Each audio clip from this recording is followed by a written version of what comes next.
Buenas, mi nombre es Carlos Corrales y estamos aquí hoy para iniciar con un estudio nuevo, eh, un estudio en 4 capítulos sobre la creación del hombre, sobre la caída del hombre, la condenación del hombre, quizás lo más importante, sobre la redención del hombre. Vamos a estar considerando una serie de detalles que nosotros consideramos de vital importancia relacionados con el ser humano. Empecemos. En este primer capítulo vamos a estar hablando de la creación del hombre. Y en primer lugar vamos a decir que cuando Dios creó al hombre, al ser humano, creó un hombre y a una mujer.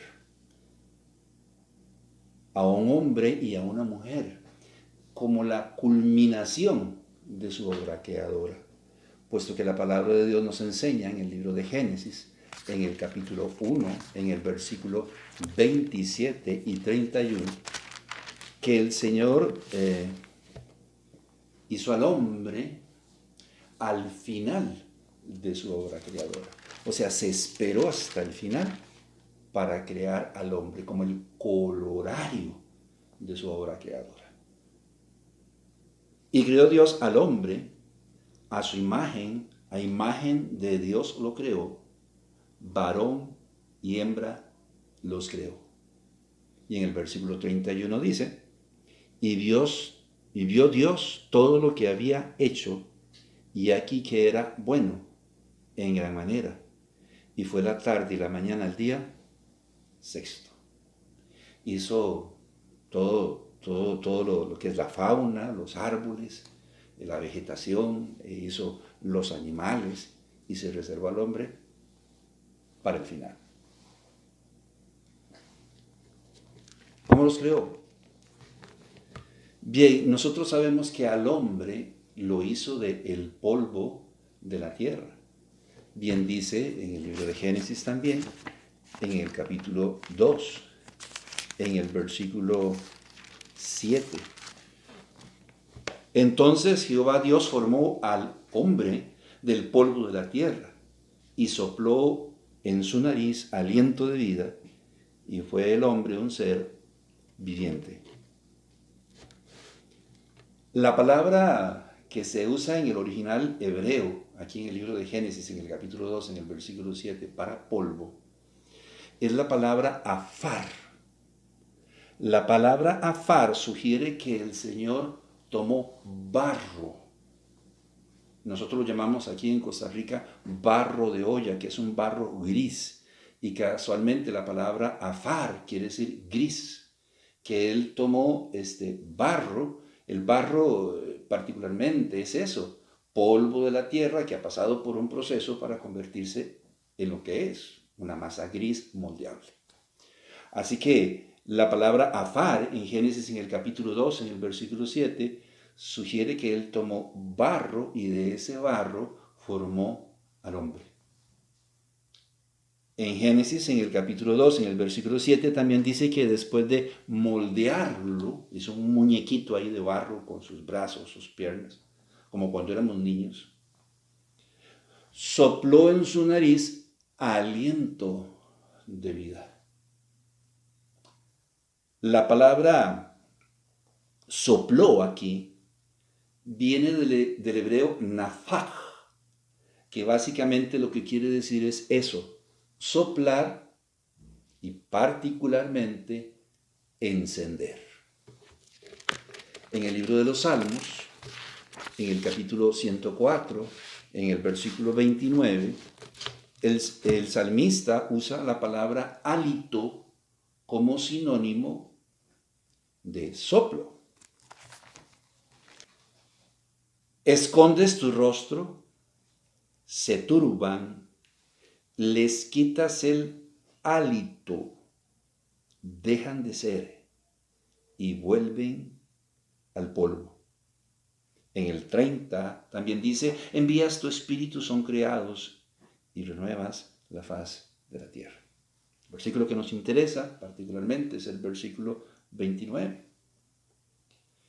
La palabra hálito, básicamente lo que quiere decir es soplido fuerte. Un soplido fuerte. Pero también quiere decir entender o entendimiento. En el libro de Job, en el capítulo 33, en el versículo 4, el autor del libro de Job usa un sinónimo para la palabra soplo y hálito. Esa palabra es neshama. Y neshama quiere decir resoplido, aliento vital, vida, alma o espíritu.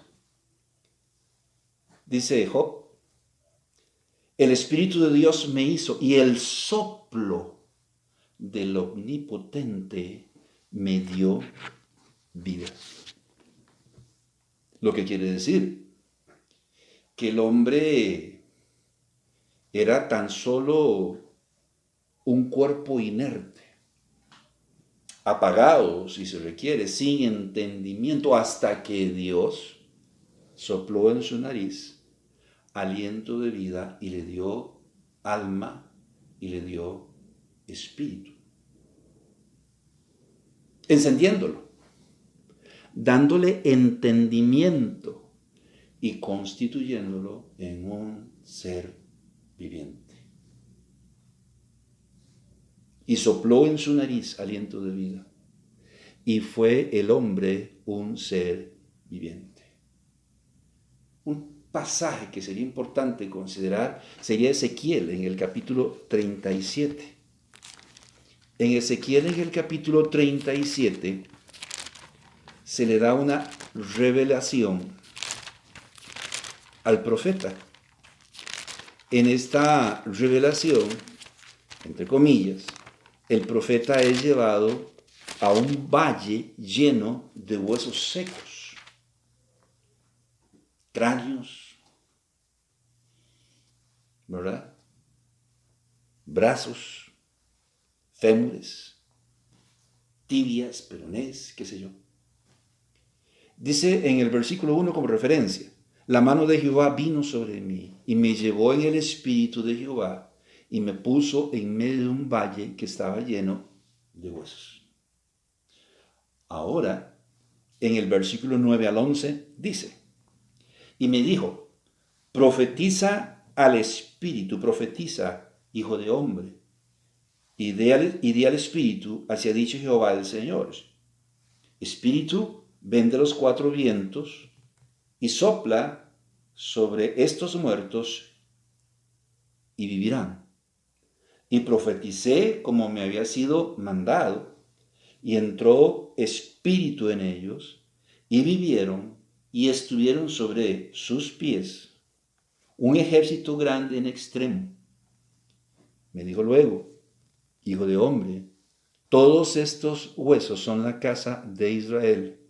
Y aquí ellos dicen, nuestros huesos se secaron y pereció nuestra esperanza y somos del todo destruidos.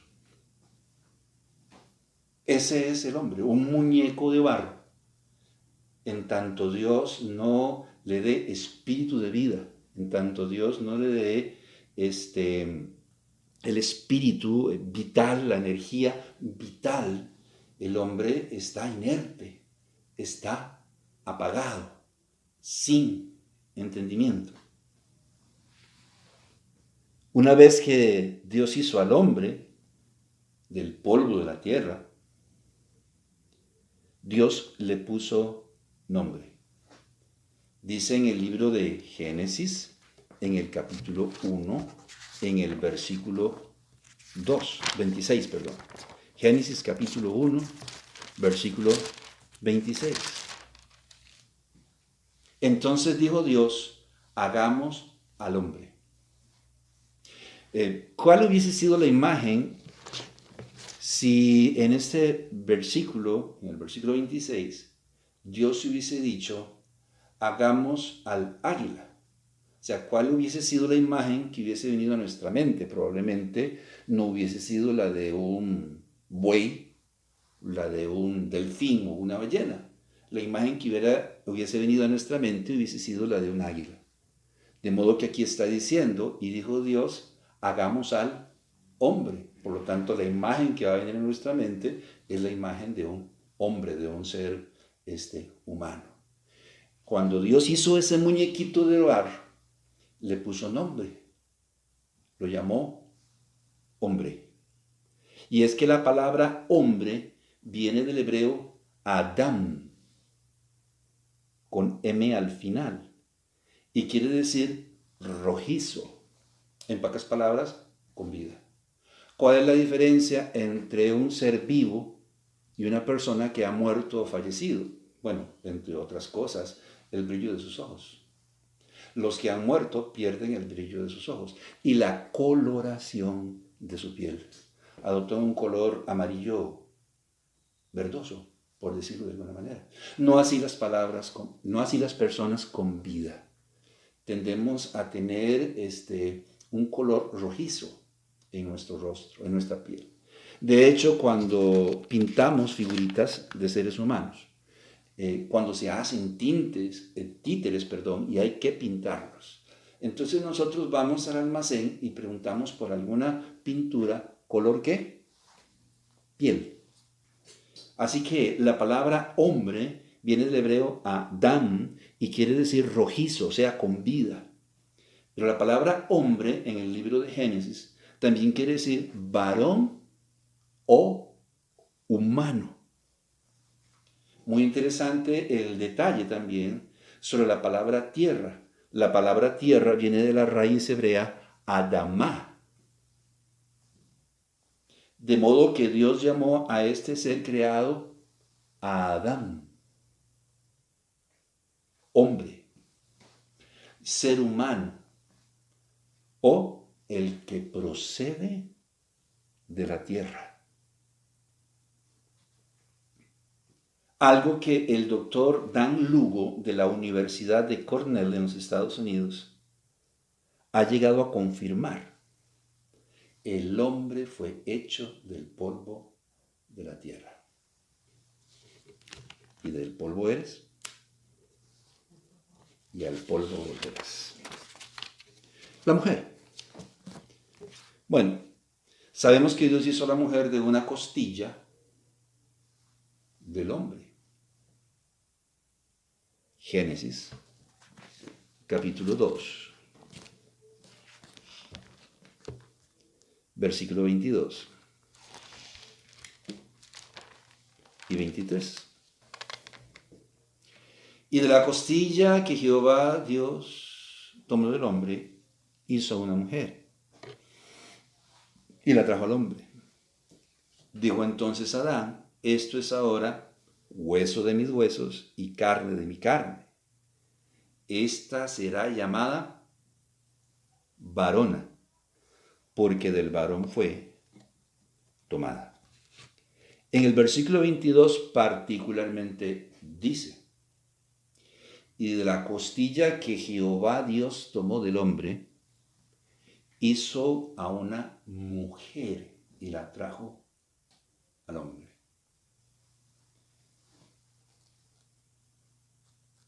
Adán la llamó varona. Génesis capítulo 2, versículo 23. Dijo entonces Adán, esto es ahora hueso de mis huesos y carne de mi carne. Esta será llamada, ¿cómo dice ahí? Varona. La palabra varón aquí en Génesis 2:23 viene del hebreo ish y quiere decir hombre o ser humano. La palabra varona por su parte viene del hebreo isha y se usa para distinguir a la mujer del hombre. Suele traducirse como esta palabra, isha, Suele traducirse como varona o mujer y se usa para referirse a un ser humano semejante al hombre. O sea, Ish es un ser humano de género masculino, pero Isha es un ser humano de género femenino. Posteriormente, Adán llamó a la mujer Eva, del hebreo Chachba, que quiere decir dadora de vida.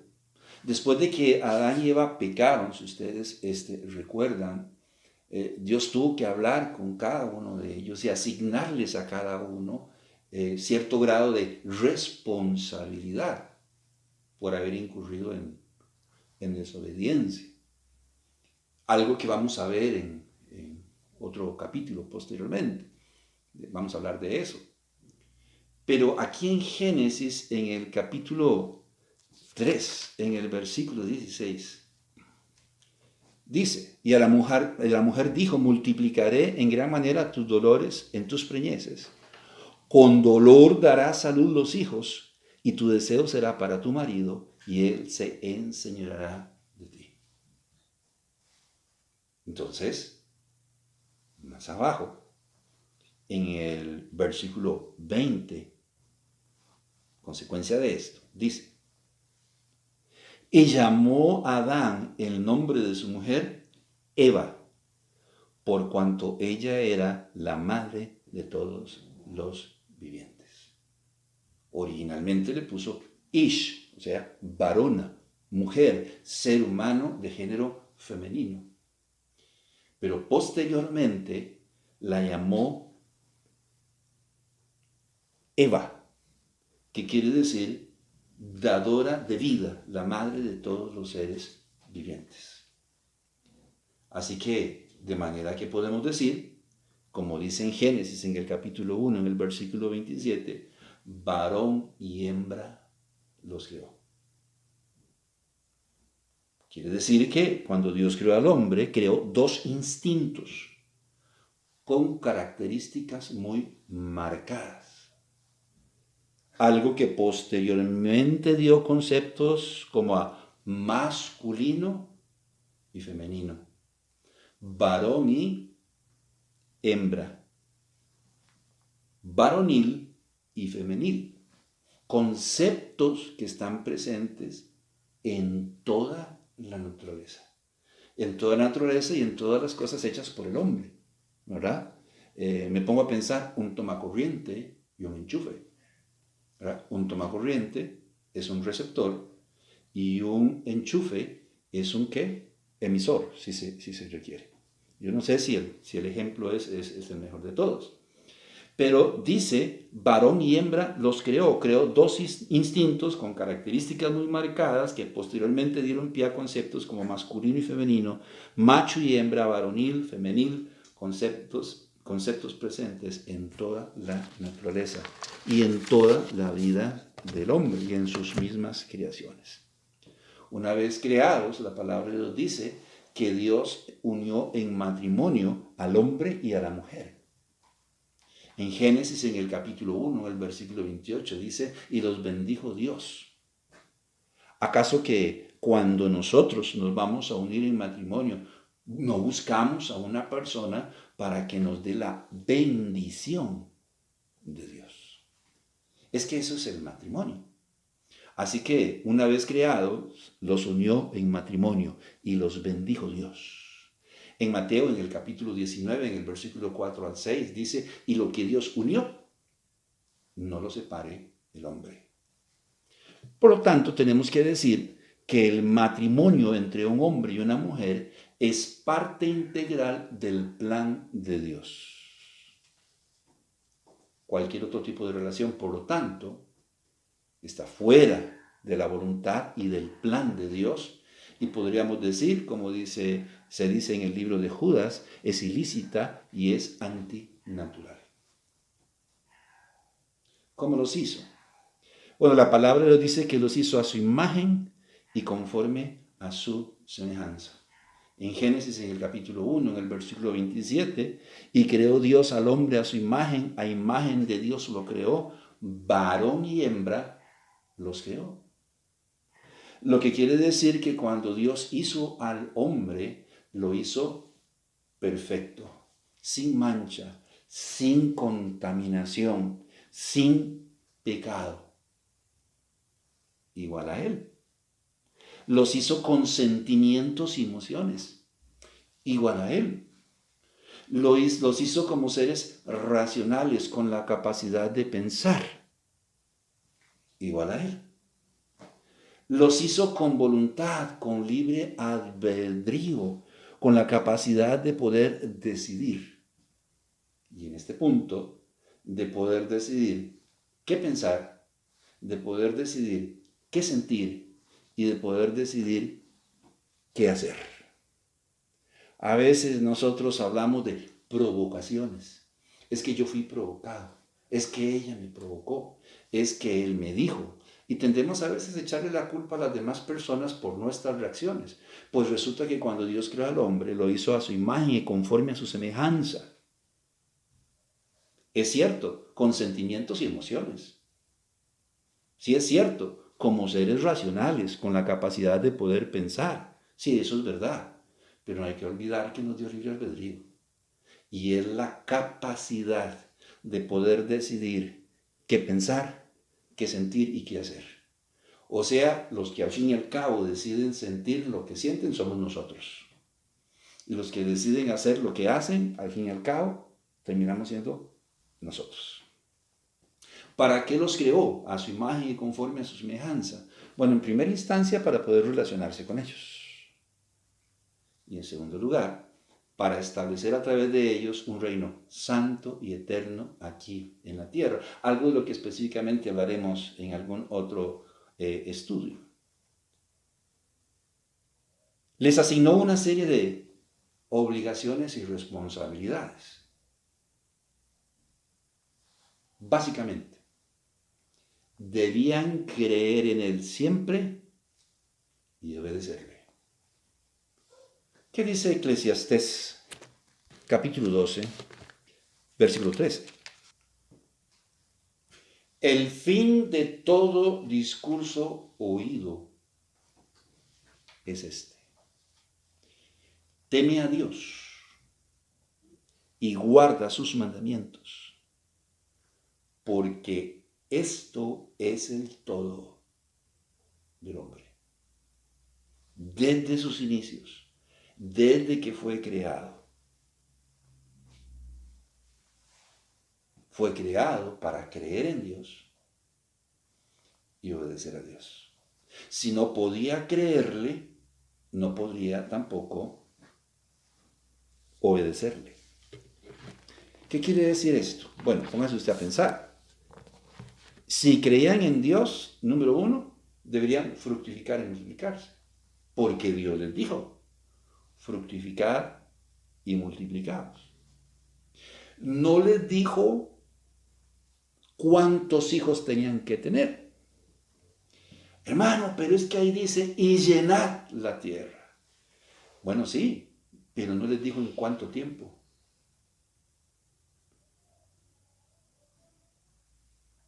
Eso quiere decir que Dios legó la responsabilidad de cuántos hijos tener y cuándo tenerlos al hombre.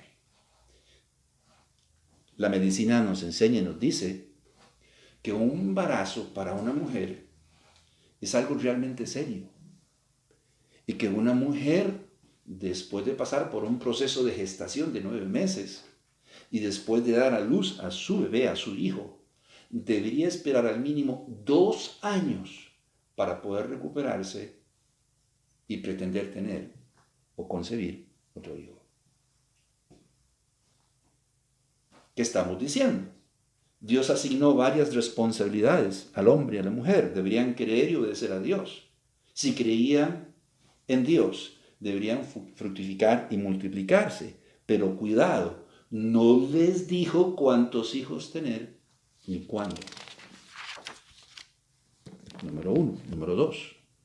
Debían criar a sus hijos en la amonestación del Señor. Esto por cuanto había un pacto entre ellos y Dios. Y los pactos se transmiten de generación en generación. Ay, hermano, pero ¿dónde dice eso? Vaya conmigo al libro de Oseas, al capítulo 6, en el versículo 7. Mas ellos, refiriéndose al pueblo de Israel, ¿cuál Adán traspasaron el pacto? Allí prevaricaron contra mí. ¿Qué está diciendo? Que el hombre en un principio, Adán y Eva, habían contraído un pacto con Dios. Y está diciendo, ustedes, el pueblo de Israel, la nación de Israel, al igual que Adán, violaron el pacto. Entonces había un pacto entre Dios y el hombre. No lo vamos a buscar, pero por ejemplo, en Génesis, en el capítulo 15, en el versículo 18, en el capítulo 17, en el versículo 7 al 9, Dios hace un pacto con Abraham. Y le dice que este pacto será transmitido de generación en generación a través de sus hijos.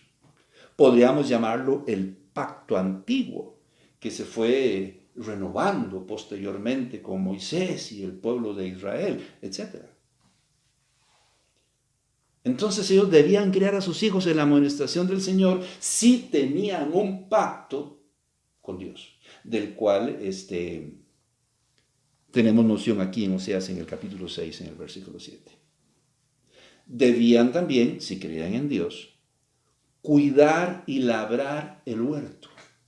Génesis capítulo 2, versículo 15. Tomó pues Jehová Dios al hombre y lo puso en el huerto de Edén para que lo labrara y lo guardase. Por último, ahí mismo en el libro de Génesis, en el capítulo 2, en este caso, en el versículo 16 y 17, no podrían comer del árbol de la ciencia del bien y del mal. Podían comer de todos los demás árboles, jocotes, tronadores, bien maduros, o sazones, con sal, no sé. Podían comer guanábana, ¿verdad? Sandía, melón, cas. De todos los árboles del huerto podían comer, excepto del árbol de la ciencia del bien y del mal. Y mandó Jehová Dios al hombre diciendo, de todo árbol del huerto podrás comer, mas del árbol de la ciencia del bien y del mal no comerás, porque el día que de él comieres, ciertamente morirás. Si creían en Dios, debían obedecer a Dios. Se les hace una advertencia. El día que comieren del árbol de la ciencia del bien y del mal, morirían. Si tenían un pacto con Dios, Dios tuvo que haber tomado tiempo para explicarles detenidamente lo que esto quería decir.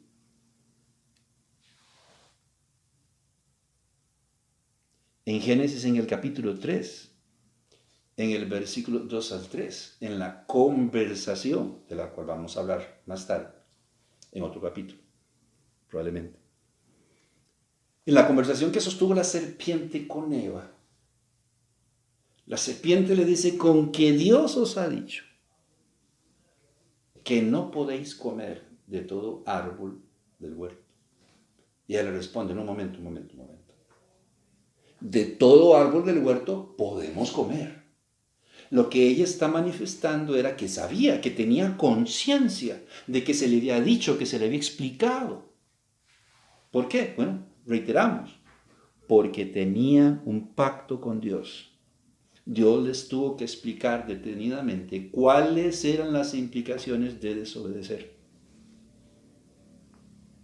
La palabra morir, aquí en Génesis, en el capítulo 2, en el versículo 16 al 17, viene del hebreo mut, y quiere decir fallecer difunto, finado o mortal.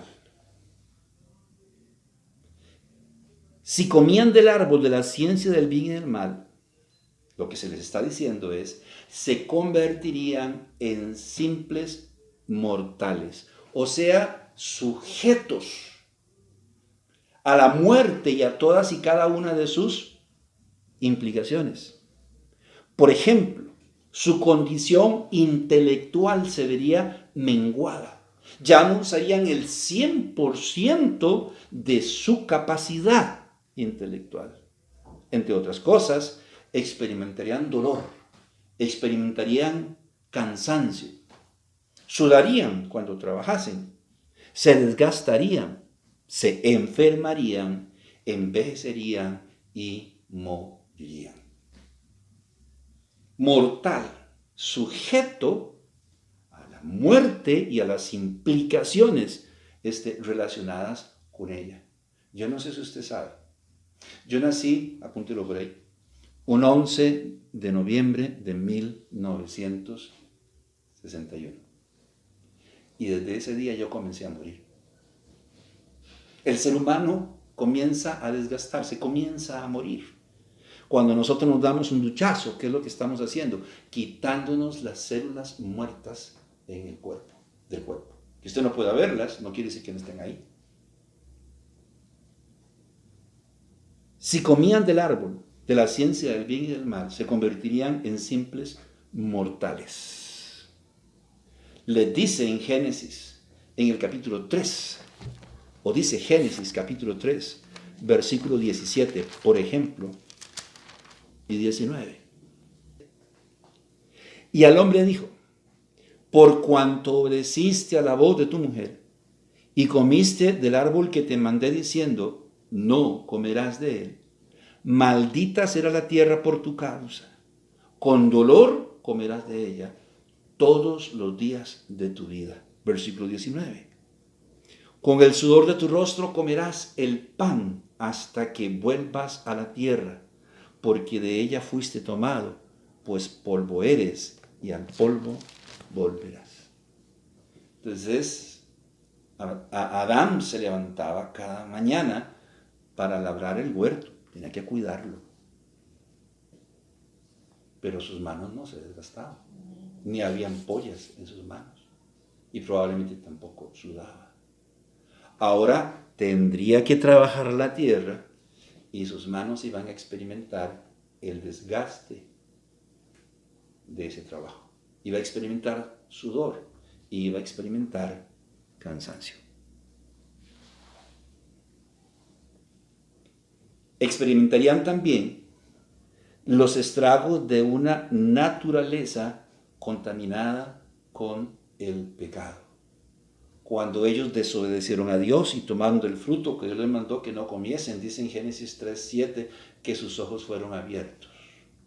O sea, adquirieron conocimiento del bien y el mal. La semilla del pecado fue sembrada en sus corazones. Y ahora el pecado en su corazón iba a producir un apetito, una inclinación natural hacia el mal. Romanos capítulo 6, versículo 12, dice el apóstol Pablo, note las palabras, no reine pues el pecado en vuestro cuerpo mortal, de modo que lo obedezcáis en sus concupiscencias.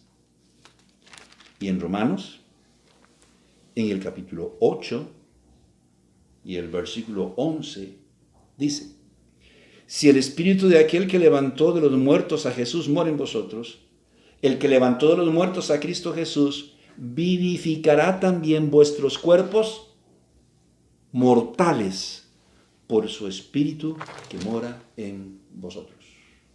Ahora experimentarían los estragos de una naturaleza contaminada con el pecado.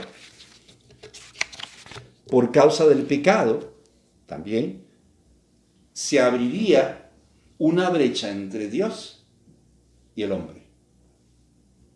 Y el hombre no podría tener, lo siento, ningún tipo de comunión con Dios, ni en esta vida, ni en la siguiente. En el libro de Romanos, por eso se nos dice, en el capítulo 3, en el versículo 23, por cuanto todos pecaron y están, ¿qué cosa? Destituidos de la gloria de Dios. O sea, apartados, separados de Dios. Por causa del pecado, ahora el hombre estaría separado de la presencia de Dios mientras viva y aún después de la muerte. Por causa del pecado, el hombre sería condenado a su eterna separación de Dios. Dice en Mateo 25:41. Entonces dirá también a los de la izquierda, apartados de mí, malditos, al fuego eterno preparado para el diablo y sus ángeles. Como podemos ver entonces, todos y cada uno de los conceptos, los que hemos hablado y hemos mencionado, les fueron explicados al hombre, a Adán y a Eva, en el pacto. De ahí que nosotros decimos que en estas condiciones fue que Dios puso al hombre en el huerto del Edén. Conclusión. Cuando Dios creó a la raza humana, primero creó a un hombre y a una mujer, Adán y Eva. Los hizo perfectos a su imagen y conforme a su semejanza. Un ser humano de género masculino y un ser humano de género femenino. En estas condiciones los puso, repito, en el huerto del Edén. Ahora debían creer y obedecer a Dios, porque esto es el todo del hombre. Que Dios les bendiga. Nos vemos la próxima. Envía tus comentarios o pregunta. Por favor, suscríbete al canal para recibir más videos y notificaciones y danos un me gusta. Gracias.